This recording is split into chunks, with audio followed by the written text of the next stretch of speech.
नमस्कार सभी को। तो देखिए यहाँ पर क्लास 8th के कुछ इंपॉर्टेंट मल्टीपल चॉइस क्वेश्चंस हम लोग आपके सामने लेके आए हैं और एक बहुत ही इंपॉर्टेंट चैप्टर है जिसका नाम है वुमेन, कास्ट एंड रिफॉर्म। तो चलिए स्टार्ट करते हैं। 35 एमसीक्यूज होंगे और पूरा चैप्टर आपका इसी में कवर अप हो जाएगा। तो पहला क्वेश्चन कह रहा है, what was one of the primary reason for change in social customs during 19th and 20th century. तो 19th और 20th सेंचुरी में जो सोशल कस्टम्स में चेंजेस आ रहे थे उसका प्राइमरी रीजन क्या था, ये आपसे यहाँ पर पूछा गया है। तो पहला ऑप्शन दिया गया development of new forms of communication, यही बिल्कुल सही ऑप्शन है।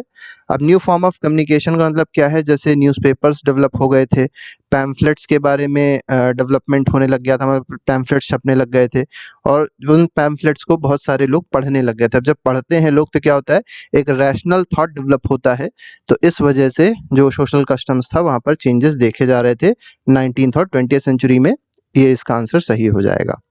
क्वेश्चन नंबर सेकंड कह रहा है, हु फाउंडेड ब्रह्म सभा लेटर नोन एज ब्रह्म समाज। तो देखिए ब्रह्म सभा या ब्रह्म समाज जिसका बाद में नाम हुआ, उसके फाउंडर कौन थे, तो उसके फाउंडर थे राजा राम मोहन रॉय। तो बी ऑप्शन इसमें सही है। क्वेश्चन नंबर थर्ड पे आते हैं, what argument did Raja Ram Mohan Roy use to campaign against the practice of sati. अब देखिए जो सती है वो कुछ इस तरीके की है कि जो हस्बैंड होता था उसकी चिता जब जलती थी तो जो वुमेन होती थी उसको इसमें ढकेल दिया जाता था या इसमें जाके लेटा दिया जाता था और वो भी उसी के साथ में ही जल जाती थी। इसी को सती प्रैक्टिस कहते थे। तो राजा राम मोहन रॉय ने इसके खिलाफ आंदोलन किया है, बहुत सारे कैंपेन किए हैं। तो क्या आर्ग्यूमेंट रहता था राजा राम मोहन रॉय का, ये यहाँ पर पूछा गया है। तो sati had no sanction to ancient text, यही इसका सही आंसर हो जाएगा। किसी भी हमारी जो एंशिएंट टेक्स्ट थी उसमें कहीं भी सती का कोई जिक्र नहीं था, कहीं सती के बारे में नहीं लिखा था। तो ये सारी चीज़ें राजा राम मोहन रॉय ने बताई और इसी के तहत उन्होंने कैंपेन अपना किया था इसके अगेंस्ट सती के। ठीक है, अगले पे आते हैं। क्वेश्चन नंबर फोर्थ क्या कह रहा है, what did term sati refer to in 19th century India. देखिए सती का मतलब क्या होता था, ये यहाँ पर आपसे पूछा गया है। फेस्टिवल सेलिब्रेटिंग विडोहुड बिल्कुल गलत है। A virtuous women who burned herself on her husband funeral pyre, या पायर बिल्कुल सही है। बी ऑप्शन इसमें सही हो जाएगा। सती मेनली क्या था, एक वर्चुअस वुमेन थी जो अपने आप को क्या कर लेती थी, बर्न कर लेती थी हस्बैंड की चिता पर, या फ्यूनरल या पायर जो उसको कहते हैं, ठीक है, उस पे अपने को बर्न कर लेती थी, उसी को क्या कहते थे, सती कहते थे। क्वेश्चन नंबर 5 पे आते हैं, which of the following practice was criticised by European official as evidence of barbarism in the east. अब देखिए आपसे यहाँ पर पूछा गया है कौन सी ऐसी प्रैक्टिस है जिसको यूरोपियन ऑफिशियल्स ने बहुत ज़्यादा क्रिटिसाइज किया है एज एन एविडेंस ऑफ बारबारिज्म। तो बारबारिज्म के रूप में उसको एक तरीके से कह सकते हैं क्रिटिसाइज किया गया है। तो ये किसके बारे में बात हो रही है, तो हुक स्विंगिंग जो फेस्टिवल होता था उसको क्रिटिसाइज किया है। अब आप देख सकते हैं यहाँ पर हुक स्विंगिंग फेस्टिवल है, तो यहाँ पर क्या है, एक व्हील टाइप की लगी हुई होती थी और यहाँ पर एक चेन टाइप की होती थी, इस चेन में एक हुक होता था और हुक को पीठ में जो मांस है उसमें लगा लिया जाता था, मतलब एक तरीके से अंदर पूरा डाल के पूरा बाहर निकाला जाता था, जिससे आदमी उसी हुक पे ही लटका रहता था। मतलब कोई ऐसा मत समझिए कि कोई जैकेट है जिस पे उसको बांधा जा रहा है, नहीं, जो स्किन है स्किन से उसको अटैच किया जा रहा है तो वो लटक के ऐसे घूमता था। तो एक तरीके से ये मतलब ये कह सकते हैं कि एक बारबारिज्म टाइप की चीज़ थी जिसको यूरोपियन ऑफिशियल्स ने कहा है। हालांकि यहाँ पर जो है ये एक रिचुअल था। ठीक है, तो हुक स्विंगिंग फेस्टिवल इसी को कहते हैं। क्वेश्चन नंबर 6 पे आते हैं, who advocated for widow marriage by using ancient text as evidence. तो एंशिएंट टेक्स्ट को एविडेंस के रूप में यूज किया है और विडो रीमैरिज को एडवोकेट किया है। तो ये किसने किया है, यहाँ पर आपको ये चीज़ बतानी है। तो ये ईश्वर चंद्र विद्यासागर जी ने किया है। उसकी उनकी फोटो लगी हुई है, आप देख सकते हैं, ये है ईश्वर चंद्र विद्यासागर जी। आगे बढ़ते हैं, in which year was the law permitting widow remarriage was passed. अब देखिए किस ईयर में विडो रीमैरिज जो एक्ट है या ये जो लॉ बना था किस ईयर में बना था, तो 1856 में बना था। तो बी ऑप्शन इसमें सही हो जाएगा। ठीक है, तो 7th का आंसर बी है। क्वेश्चन नंबर 8 पे आते हैं, which reform association was founded by Swami Dayanand Saraswati. अब स्वामी दयानंद सरस्वती जी ने कौन सा, एक तरीके से पूछा गया है कौन सा फाउंड मतलब कौन सा ऑर्गेनाइजेशन या कौन सा रिफॉर्म एसोसिएशन फॉर्म किया था, तो ये आर्य समाज इन्होंने फॉर्म किया था। ये स्वामी दयानंद सरस्वती जी हैं। ठीक है, और इन्होंने आर्य समाज की फाउंडेशन करी है 1875 में। ईयर याद रखिएगा, कभी कभी ईयर पूछ लिया था, तो 1875 में इन्होंने फाउंड किया था आर्य समाज। अगले पे आते हैं, क्वेश्चन नंबर 9 क्या कह रहा है, What was a common fear among people when schools for girls were first introduced in the mid 19th century?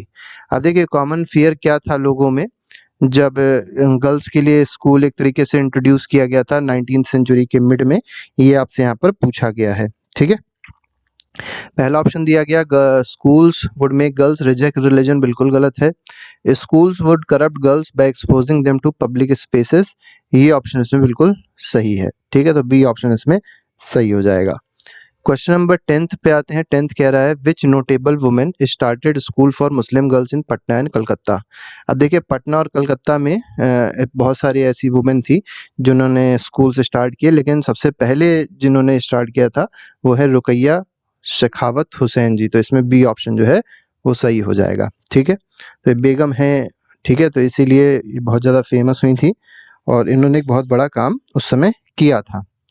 Question number 11th पे आएंगे। Which book was written by Tarabai Shinde criticize the social differences between men and women. तो ताराबाई शिंदे ने पूछा गया कौन सी किताब ऐसी लिखी थी जिसने क्रिटिसाइज किया था जो सोशल डिफरेंसेस मेन और वुमेन के बीच में थे, उसको क्रिटिसाइज किया। तो इस बुक का क्या नाम था? इस बुक का नाम था स्त्री पुरुष तुलना। ठीक है, तो बी ऑप्शन इसमें सही है। 12th पे आते हैं। What was the primary purpose of widows home founded by Pandita Ramabai.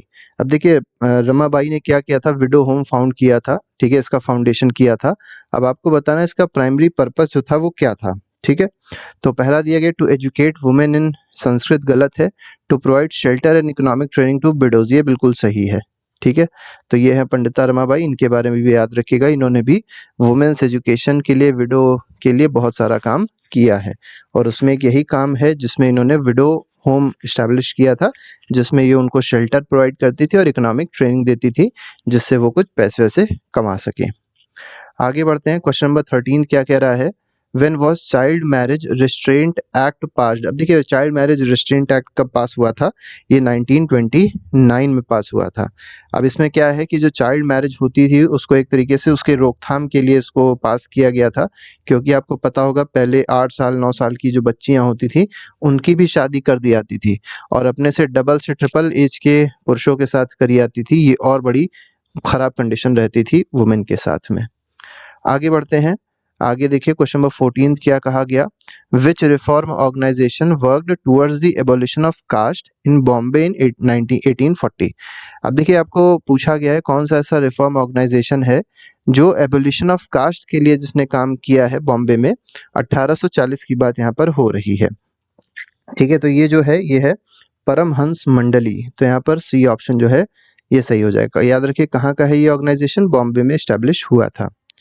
What was one reason that motivated low caste individuals to migrate to cities in 19th century?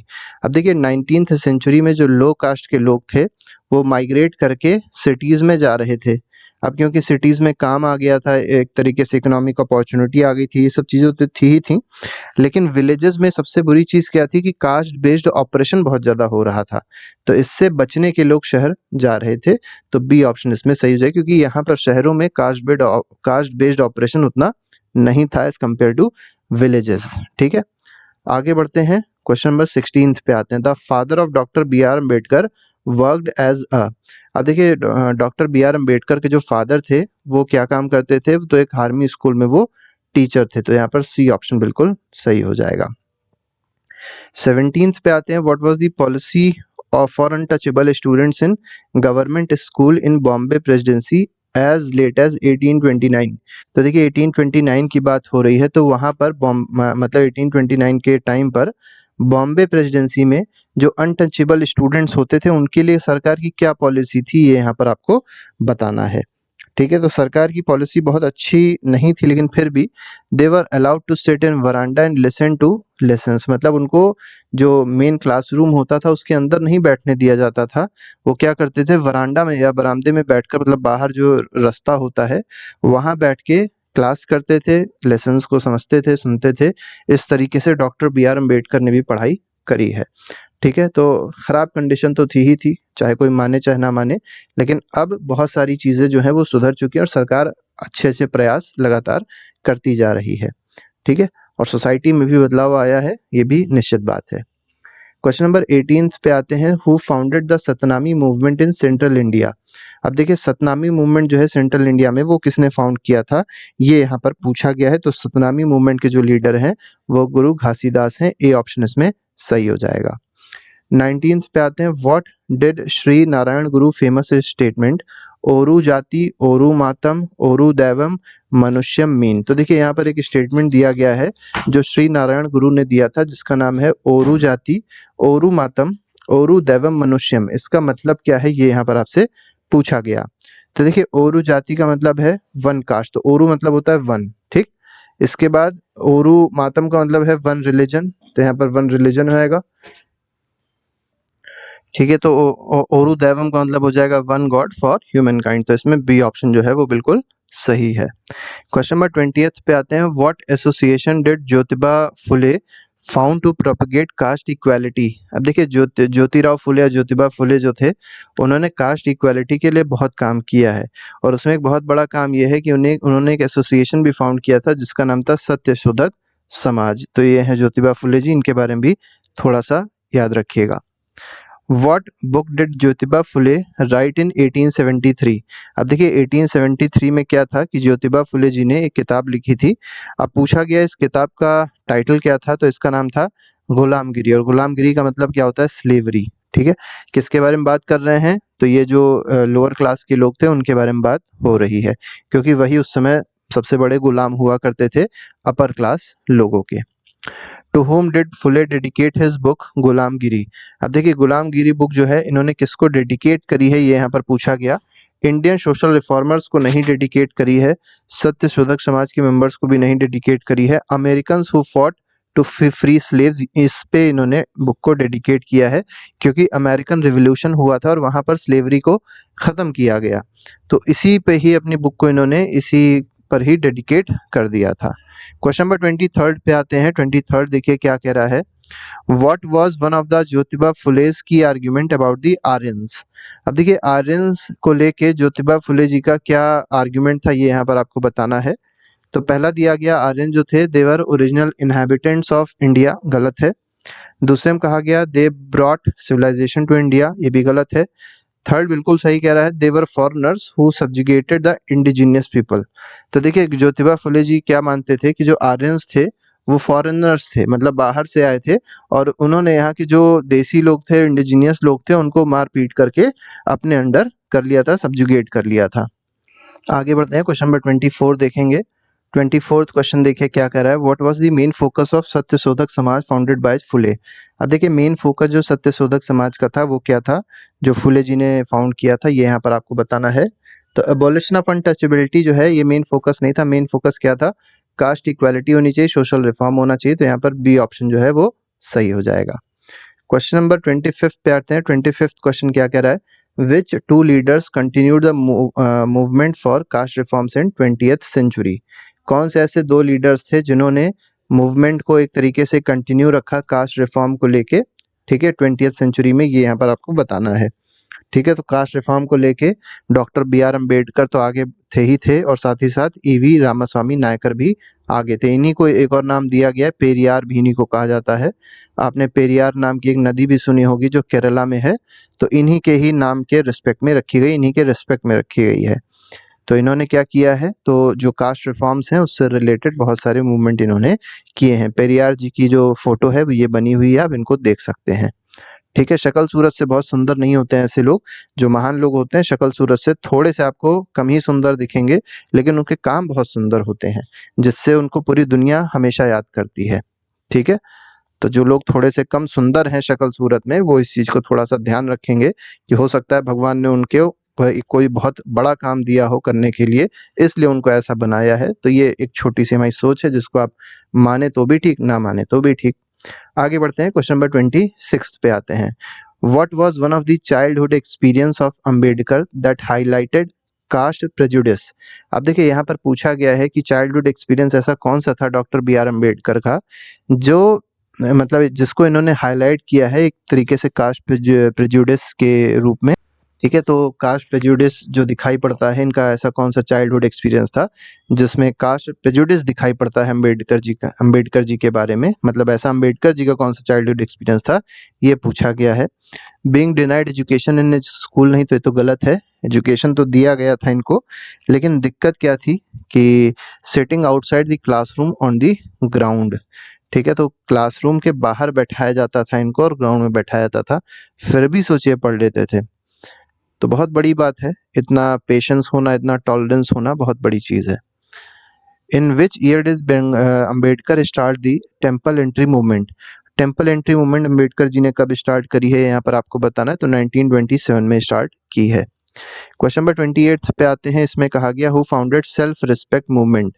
अब देखिए सेल्फ रिस्पेक्ट मूवमेंट जो है ये किसने स्टार्ट करी थी, तो ये पेरियार जी ने स्टार्ट करी थी, जिनका नाम है ईवी रामास्वामी नायकर। ठीक है, सेल्फ रिस्पेक्ट मतलब अपनी रिस्पेक्ट करें, जो निम्न जाति के लोग थे उनसे कहा इन्होंने कि अपनी रिस्पेक्ट जब तक खुद नहीं करोगे तब तक सामने वाला तुम्हारी रिस्पेक्ट क्यों करेगा।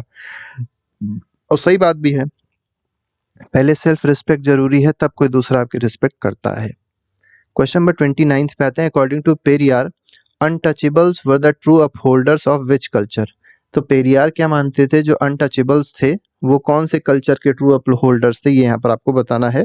तो वो मेनली तमिल थे और द्रविडियन थे, तो यहाँ पर बी ऑप्शन सही है, अनटचेबल्स के बारे में बात हो रही है। Which ancient text did Periyar criticise for promoting inequality. अब पेरियार जी ने कौन से ऐसे टेक्स्ट थे जिसको क्रिटिसाइज किया है, जो इनइक्वालिटी को प्रमोट करते थे, तो मेनली भगवत गीता को क्रिटिसाइज किया है, रामायण को क्रिटिसाइज किया और कोड्स ऑफ मनु को भी क्रिटिसाइज किया है।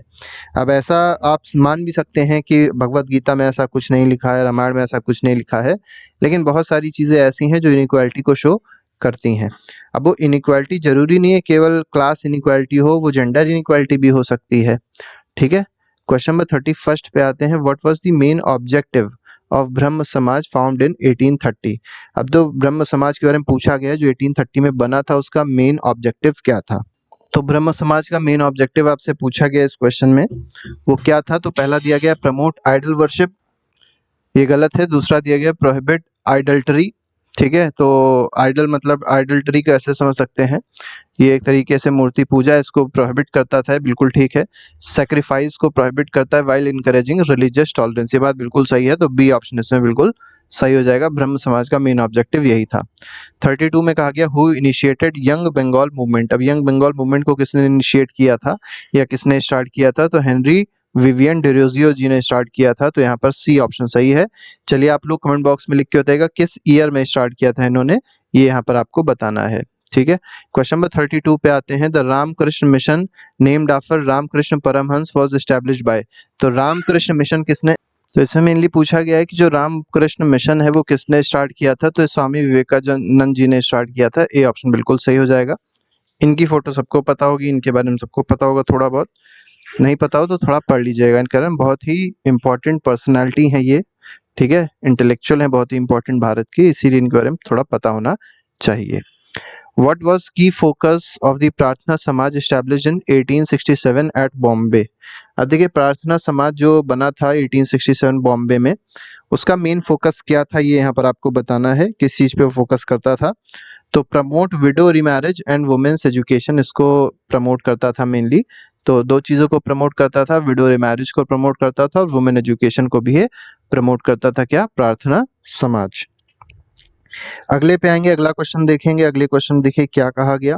क्वेश्चन नंबर 35 है, what institution emerged from Aligarh movement founded by Syed Ahmad Khan in 1875। तो 1875 में अलीगढ़ मूवमेंट जो हुआ है, ठीक है, तो वहाँ पर सैयद अहमद खान जी ने कौन सा ऐसा इंस्टीट्यूशन फाउंड किया था जिसको बाद में क्या बोला गया, AMU बोला गया, अलीगढ़ मुस्लिम यूनिवर्सिटी। तो वो था मोहम्मडन एंग्लो ओरिएंटल कॉलेज, इसको फाउंड किसने किया था, सर सैयद अहमद खान जी ने इसको फाउंड किया था 1875 में। अगले पे आते हैं, क्वेश्चन नंबर 36 क्या कह रहा है, the Singh Baba movement reform organisation of Sikh the first Singh Sabhas were formed at Amritsar in 1873 and at Lahore in 1879। तो चलिए यहाँ पर ये डैश लगाना चाहिए था हमको, यहाँ डैश भूल गए थे, चलिए इसका आंसर अमृतसर हो जाएगा, यहाँ पर डैश होगा एक बीच में। ठीक है, अब ये क्वेश्चंस ऐसे हैं जो हमने लास्ट में NCERT में कुछ हमने जब पढ़ा तो लगा कि हाँ इसके भी क्वेश्चंस दे देने चाहिए, तो हमने बना दिए थे, पहले 35 ही बना रहे थे, बाद में 40 हो गए थे। तो अगले क्वेश्चन देखिए क्या कहा गया, वेद समाज के बारे में पूछा गया है कि वेद समाज जो है ये एस्टैब्लिश हुआ था 1864 में, कहाँ पर एस्टैब्लिश हुआ था, मद्रास में एस्टैब्लिश हुआ था। 38th पे आते हैं, who gave speech at world parliament of religions at Chicago in 1893। तो 1893 में किसने स्पीच दी थी वर्ल्ड पार्लियामेंट ऑफ रिलीजन में, तो शिकागो में ये दी थी स्वामी विवेकानंद जी ने, तो यहाँ पर ए ऑप्शन सही है।